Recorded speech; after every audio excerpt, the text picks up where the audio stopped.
ಹೇಮಾವತಿ ಕಾಲುವೆಯಲ್ಲಿ ಹರಿಯದ ನೀರು, ಒಣಗಿ ನಿಂತ ಕಬ್ಬು ಮತ್ತು ಭತ್ತದ ಬೆಳೆಗಳು, ಬೀದಿಗೆ ಬಿದ್ದ ರೈತರ ಬದುಕು, ಸಂಕಷ್ಟದಲ್ಲಿ ಅನ್ನದಾತ. ಹೇಮಾವತಿ ಜಲಾಶಯ ಯೋಜನೆಯ ಕಾಲುವೆಗಳಿಗೆ ಕೂಡಲೇ ನೀರು ಹರಿಸಿ ಒಣಗುತ್ತಿರುವ ಬೆಳೆಗಳನ್ನು ರಕ್ಷಿಸಲು ರೈತರ ಆಗ್ರಹ. ಹೇಮಾವತಿ ಬಲದಂಡೆ ಕಾಲುವೆಯ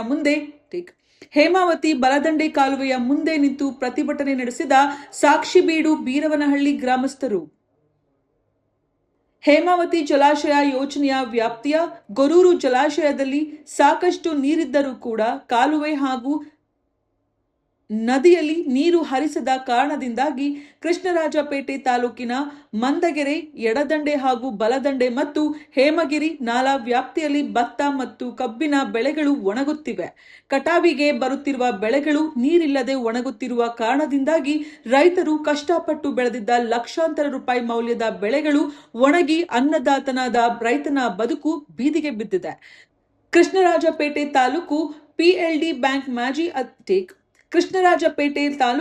ಪಿಎಲ್ಡಿ ಬ್ಯಾಂಕ್ ಮಾಜಿ ಅಧ್ಯಕ್ಷ ಸಾಕ್ಷಿಬೀಡು ರಾಮಕೃಷ್ಣೇಗೌಡರ ನೇತೃತ್ವದಲ್ಲಿ ಇಂದು ಪ್ರತಿಭಟನೆ ನಡೆಸಿದ ನೂರಾರು ರೈತರು ಹೇಮಾವತಿ ಜಲಾಶಯ ಯೋಜನಾ ವ್ಯಾಪ್ತಿಯ ಬಲದಂಡೆ ಹಾಗೂ ಎಡದಂಡೆ ನಾಲೆಯಲ್ಲಿ ಕೂಡಲೇ ನೀರು ಹರಿಸಿ ರೈತರ ಹಿತ ಕಾಪಾಡಲು ರಾಜ್ಯ ಸರ್ಕಾರವು ಮುಂದಾಗಬೇಕು.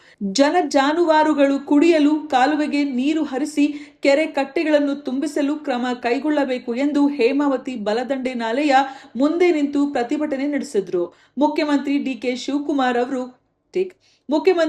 ಶಿವಕುಮಾರ್ ಅವರು ನೀರಾವರಿ ಸಚಿವರಿಗೆ ನಿರ್ದೇಶನ ನೀಡಿ ಈ ಕೂಡಲೇ ಹೇಮಾವತಿ ಜಲಾಶಯ ಯೋಜನಾ ವ್ಯಾಪ್ತಿಯ ಎಲ್ಲ ನಾಲೆಗಳಲ್ಲಿ ನೀರು ಹರಿಸಿ ಕೆರೆ ಕಟ್ಟೆಗಳನ್ನು ತುಂಬಿಸಲು ಕ್ರಮ ಕೈಗೊಳ್ಳುವ ಮೂಲಕ ರೈತರ ನೆರವಿಗೆ ಧಾವಿಸಬೇಕು ಎಂದು ಒತ್ತಾಯಿಸಿದ ರಾಮಕೃಷ್ಣೇಗೌಡ, ಅನ್ನದಾತನಾದ ರೈತನ ಬದುಕು ನೀರಿನಲ್ಲಿ ಸಕಾಲಕ್ಕೆ ಮಳೆಯಾಗದಿರುವುದರಿಂದ ರೈತನು ಕಷ್ಟಪಟ್ಟು ಬೆಳೆದ ಬೆಳೆಗಳು ಒಣಗುತ್ತಿವೆ. ಆದ್ದರಿಂದ ಕೂಡಲೇ ಕಾಲುವೆಗಳಲ್ಲಿ ನೀರು ಹರಿಸಿ ಒಣಗುತ್ತಿರುವ ಬೆಳೆಗಳನ್ನು ರಕ್ಷಿಸಲು ಮುಂದಾಗಬೇಕು. ಇಲ್ಲದಿದ್ದರೆ ಉಗ್ರ ಹೋರಾಟವನ್ನು ನಡೆಸಬೇಕಾಗುತ್ತದೆ ಎಂದು ರಾಮಕೃಷ್ಣೇಗೌಡ ರಾಜ್ಯ ಸರ್ಕಾರಕ್ಕೆ ಹಾಗೂ ನೀರಾವರಿ ಇಲಾಖೆ ಅಧಿಕಾರಿಗಳಿಗೆ ಎಚ್ಚರಿಕೆ ನೀಡಿದರು. ಪ್ರತಿಭಟನೆಯಲ್ಲಿ ಬೆಳೆಗಳು ಒಣಗಿ ಸಂಕಷ್ಟಕ್ಕೆ ಈಡಾಗಿರುವ ನೂರಾರು ರೈತರು ಭಾಗವಹಿಸಿದರು.